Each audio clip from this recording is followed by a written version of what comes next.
एक गांव में चिक्की नाम की चिड़िया अपनी दो बेटियों के साथ रहा करती थी। वो बहुत ही कठोर और स्वार्थी चिड़िया थी और ठीक उसकी बड़ी बेटी मिक्की भी अपनी माँ के जैसी ही थी।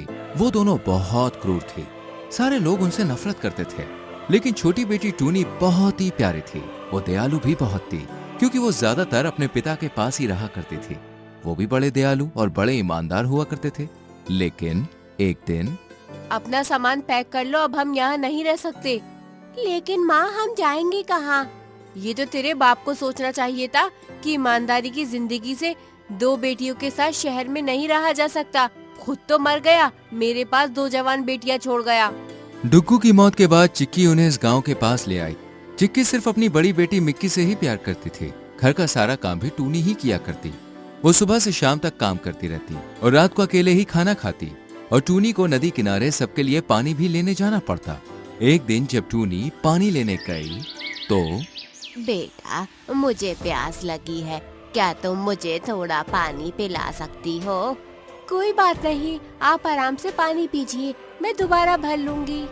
थोड़ी देर बाद टूनी क्या देखती है कि पानी पीकर वो बूढ़ी चिड़िया परी बन गई है। टूनी, तुम कितनी दयालु हो और सुंदर भी। तुम्हारी दया से मैं बहुत खुश हूँ। मैं तुम्हें वरदान देती हूँ, जब भी तुम बोलोगी तो तुम्हारे मुंह से एक हीरा बाहर निकलेगा। परी ने इतना कहा और वो परी गायब हो गई। और टूनी को भरोसा ही नहीं हो रहा था कि टूनी ने नदी के पानी से अपना चेहरा धोया। और तब उसे यकीन हुआ कि वो कोई सपना नहीं देख रही है। और टूनी पानी लेकर घर की तरफ चलती। जब टूनी घर पहुंची तो मिक्की ने उसे देर से पानी लाने के लिए डांट लगाई। माँ, अगली बार ऐसा नहीं होगा, मुझे माफ कर दीजिए। टूनी के ऐसा कहते ही उसके मुंह से दो हीरे गिर गए। चिक्की ने देखा तो वो देखती रह गई। उसका मुंह खुला का खुला रह गया। फिर वो मिक्की से कहती है कि जो तुम्हारे मुंह से निकले, क्या वो हीरे हैं? और ये सब कैसे हुआ, मुझे बताओ अभी। तब टूनी ने अपनी बड़ी बहन और माँ को बूढ़ी औरत के बारे में बताया, जिसने उसे वरदान दिया था। तभी चिक्की अपनी बेटी को पहली बार गले लगाती है और अपनी बड़ी बेटी से कहती है कि देखा नहीं, तुम्हारी छोटी बहन इतनी दूर से पानी लेकर आई है। जाओ भागकर मेरी बच्ची के लिए खाना बना लो। ला बेटा, ये हीरे मुझे दे दे, मैंने अपने पास संभाल कर रख लूंगी। मिक्की समझ चुकी थी कि अगर उसे माँ का प्यार पाना है तो बूढ़ी औरत से टूनी से भी अच्छा वरदान पाना होगा। नहीं तो जो हालत उसने टूनी की कर रखी थी वही उसकी अपनी भी हो जाएगी। सोती रहेगी या उठकर पानी भरने भी जाएगी? सोने देना उसे, थक गई होगी वो। कभी खुद भी पानी भर कर लाया करो। मिक्की भी इसी मौके की तलाश में थी और नदी के किनारे पहुंच जाती है। बेटा, थोड़ा पानी पिला दो। पी लीजिए, आराम से, मैं बाद में फिर भर लूंगी। आप चाहे तो पानी का घड़ा ही रख लीजिए, मैं नया खरीद लूंगी। बस मुझे एक अच्छा सा वरदान दे दीजिए, ताकि मैं अपनी बहन को सबक सिखा सकूं। तुम जो मांगोगी मैं वही दूंगी।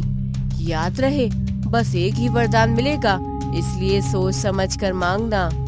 अभी मिक्की सोच ही रही होती है कि तभी एक मेंढक पानी से भरे मटके में जा गिरता है। तभी मिक्की गुस्से में कहती है कि सत्यानाश हो तेरा। परी उसे वरदान देते हुए वहाँ से चली जाती है। नहीं नहीं नहीं नहीं, अरे वो नहीं था, नहीं। मिक्की दोबारा नदी से पानी भरते हुए घर जाती है और घर जाते ही चिक्की उस पर टूट पड़ती है। कहा थी इतनी देर, एक काम इस लड़की से ठीक से नहीं होता। पता नहीं क्या खाकर पैदा किया था मैंने इसे। ये बिल्कुल अपने बाप पर गई है, जिससे दुनिया भर की बकवास करवा लो बस। लेकिन काम कहते ही मौत नजर आने लग जाती है।